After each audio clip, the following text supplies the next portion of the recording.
Steve Salisbury has certainly given out his share of assists to the Kewanee basketball program over the years. In his second year as Boiler head coach, he played on a team back in 1980 that went 27-2. Since then, he has volunteered at the lower levels in Kewanee, and now his players are giving out an assist as the coach grieves the loss of his father. It started with my captains, you know, the day my father passed away, you know, after we were together as a family, and then we had a game that night. So I went into the school and, you know, I called Dayton and Matt in and explained to them what had happened, you know, in my family. And them two, you know, they're kind of like sons to me. I've coached them all 4 years they've been in school, and they know me well, and I know them real well. And you know, they had a team meeting on their own and told the rest of the team what had happened, and they wanted to go out and win one for myself and my father. And you know, after the game, they were all text messaging me, and you know, to them it might have been a small thing, but for me it was something huge that I'll never forget. How much does that speak to you, the fact how big relationship building is, and that this goes way back? You know, like you said, you've had touches with these guys for years, you know. Yeah, and you know, we've been through good times and bad together, and I think, you know, they understand that I'm going to care about them even when they leave my team. You know, we got special relationships, and not just them two, even on through, because I coached my juniors for a couple years now, and you know, and so yeah, our whole team is pretty close-knit, and we think of our team as a family.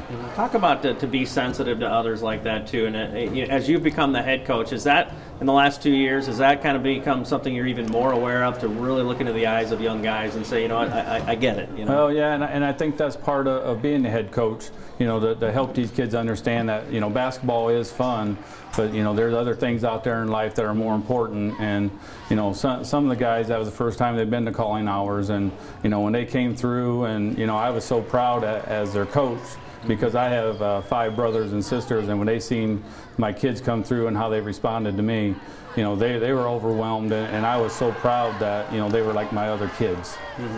What other life lessons do you hope they learn from this too? That I mean, the value of life and valuing time together. And yeah, like and you know, that's one thing that I've told them is, you know, you want to value the time that you have with your family, because, you know, in a split second it can be over.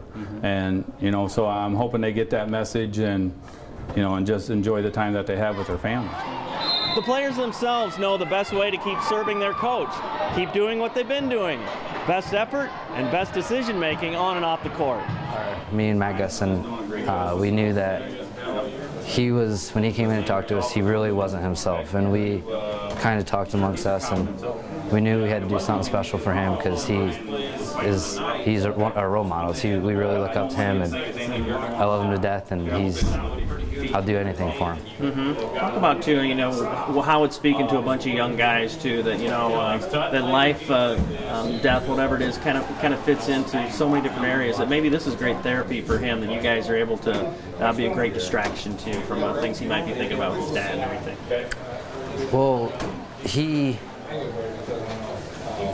we thought that what he was going through, we could help him get through it with things we did, all sending him text messages after games, all showing up to the services as a team, and just talking to him and doing things for him is just what we needed to do, and it really helped him out. We just wanted to do something for him. Like, we got the patches on our sleeves for him, and we had team meetings together with him. Me and Dayton just called him, and then we had meetings with our coach, and we just tried to help out however we could. How tough was it to kind of be beyond your years with that? You know, that's not expected of a lot of teenage guys. You know, it was hard, especially the calling hours and going to that. It's really different.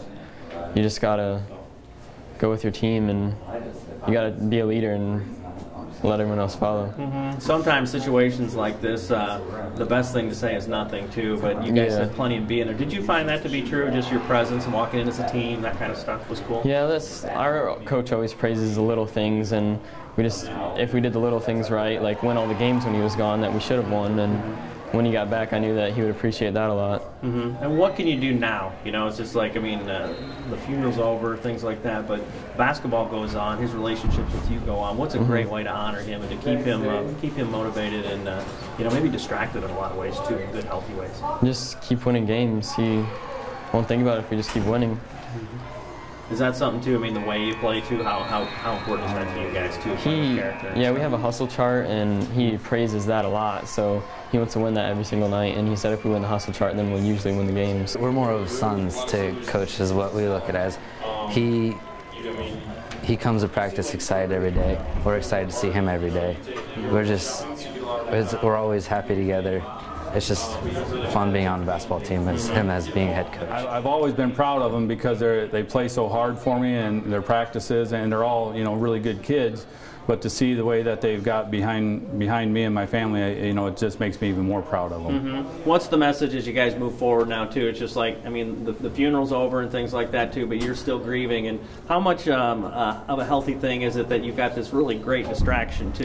Is it something that's important to you? Yeah, and I've told my brothers and my sisters, I have this to fall back on, and which has really been a good relief for me. Mm-hmm. They're still dealing with it in their way. And so I feel special because, I do get 2-3 hours, to forget about it and then, think about it when practice is over. But it's just been super how they've responded. Mm-hmm. And last thing, what kind of guy was your dad? I mean, obviously there's a great legacy there. I think he was, a super guy. He raised 6 kids, and he taught us all, be responsible and do what's right. And I just, he was a huge Boiler fan. Supported me when I played and supported my boys, and now he was supporting my team. So I just think he was a super guy.